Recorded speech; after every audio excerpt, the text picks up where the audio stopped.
Hello everyone, আজকের ভিডিওতে আমরা জানবো 11ই জুন 2026 সাল এই তারিখে কি আমাদের অর্থমন্ত্রী পে স্কেলকে গ্যাজেট আকারে প্রকাশ করবেন। এমন একটি নিউজ শোনা যাচ্ছে, যা সামাজিক যোগাযোগ মাধ্যমে এবং আমার কমেন্ট বক্সে অনেকে কমেন্ট করেছেন যে এমন একটি নিউজ শোনা যাচ্ছে, এর সত্যতা কতটুকু সেটা আপনাদেরকে জানাবো। হ্যাঁ, পে স্কেল সত্যি গ্যাজেট আকারে প্রকাশ হবে, সেটি 11 জুন কিনা সেটা আপনাদেরকে জানাবো এই ভিডিওর মাধ্যমে। তাহলে চলুন দেরি না করে আমরা ভিডিও মেন অংশে চলে যাই এবং জেনে নিই যে সত্যি সত্যি কি আমরা 11 জুন আমাদের কাঙ্ক্ষিত নবম পে স্কেলটি পেতে যাচ্ছি। তাহলে চলুন জেনে নিই। ভিডিওর মেন অংশে চলে এসেছি। আপনাদেরকে মেন নিউজে যাওয়ার আগে আরেকবার অনুরোধ করব যে এখানে দেখতে পাচ্ছেন যে আমার ভিডিও যারা দেখেন তার 70% মানুষ আমার ইউটিউব চ্যানেলকে সাবস্ক্রাইব করেন না। আপনার একটা মাত্র সাবস্ক্রাইব আমার অনুপ্রেরণাকে বহুগুণে বাড়িয়ে দেয়।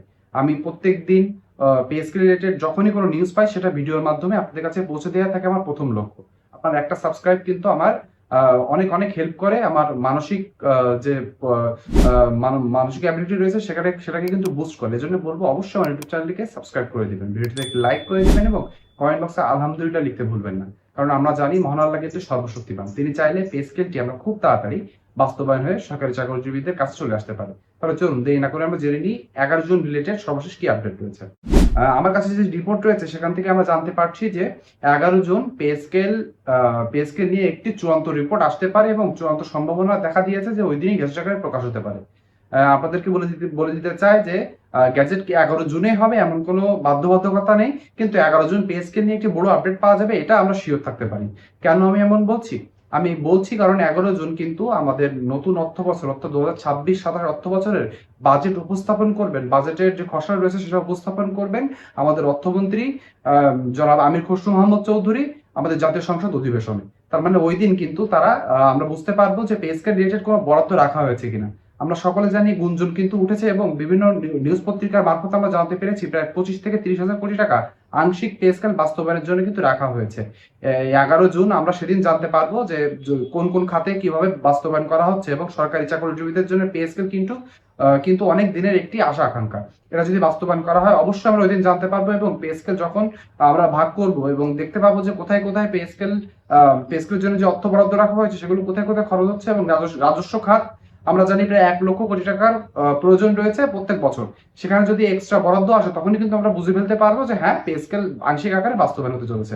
এজন্য কিন্তু সবাই বলছে যে 11 জুন তারিখ সরকারি চাকরিজীবীদের জন্য খুবই গুরুত্বপূর্ণ একটি দিন। এর জন্য কিন্তু বারবার ঘুরে ফিরে 11 জুন চলে আসছে। 11 জুনে পে স্কেল গ্যাজেট আকারে প্রকাশ হবে এমন কিন্তু কোনো নিউজ এখনো পর্যন্ত পাওয়া যায়নি। যদি পাওয়া যায় সামনে আমি জানাবো। আপনারা জানেন এখন কিন্তু পে স্কেলের যে চূড়ান্ত রিপোর্টটি রয়েছে সেটি সচিব কমিটিতে রয়েছে। সচিব কমিটি এটি দেখভাল করে এবং যে অর্থনৈতিক বিশ্লেষণ করে জানাবে নতুন সরকারকে যে কিভাবে এটি বাস্তবায়ন করা যায় এবং কতটুকু অর্থের প্রয়োজন রয়েছে। সেভাবেই কিন্তু নতুন নির্বাচিত সরকার পে স্কেলটি বাস্তবায়ন করতে চলেছে। শুধু সচিব কমিটির কাজ শেষ হলে কিন্তু পে স্কেল গ্যাজেট আকারে প্রকাশ হবে না। তারপরে সেই সচিব কমিটির যে রিপোর্টটি রয়েছে সেটি চলে যাবে আমাদের হচ্ছে মন্ত্রিপরিষদে সকল মন্ত্রীদের বসে এবং সরকাররা বসে এক জায়গায় ঠিক করে প্রধানমন্ত্রী সহ সকলে মিলে ঠিক করবেন সেটি কিভাবে বাস্তবায়ন করা যায় এবং কিভাবে সরকারি চাকরিজীবীদেরকে নবম পে স্কেলটি দেওয়া যায়। সেখান থেকে গ্রিন সিগন্যাল আসলে কিন্তু এটি গ্যাজেট আকারে প্রকাশ পাবে। সেটি পরের অর্থ বছর অর্থাৎ জুলাই মাসের আগেই হবে, এটুকু আমরা শিওর থাকছি। অর্থাৎ জুন মাসের ভিতরে কিন্তু এটি পে স্কেল গ্যাজেট আকারে প্রকাশ পেতে চলেছে, এটুকু তো আমরা জানতে পেরেছি। এমন পে স্কেল রিলেটেড প্রত্যেক দিনের নিউজ পেতে হলে কিন্তু অবশ্যই আমার ইউটিউব চ্যানেলটিকে সাবস্ক্রাইব করতে হবে। কেননা আমি প্রত্যেক দিনের পে স্কেলের যে আপডেট রয়েছে সেটা রিপোর্ট আকারে যখনই আমার কাছে পৌঁছায় আমি চেষ্টা করি ভিডিও বানিয়ে আপনাদের কাছে পৌঁছে দিতে। তাই বলবো যারা আমার ইউটিউব চ্যানেলটি এখনো সাবস্ক্রাইব করেনি অবশ্যই সাবস্ক্রাইব করে দিবেন, ভিডিওতে একটা লাইক করে দিবেন এবং কমেন্ট বক্সে আপনার যৌক্তিক মন্তব্য লিখবেন পে স্কেল নিয়ে। আজকের ভিডিওটি এই পর্যন্তই। ভিডিওটি না টেনে শেষ পর্যন্ত দেখার জন্য সকলকে ধন্যবাদ। সকলে ভালো থাকবেন।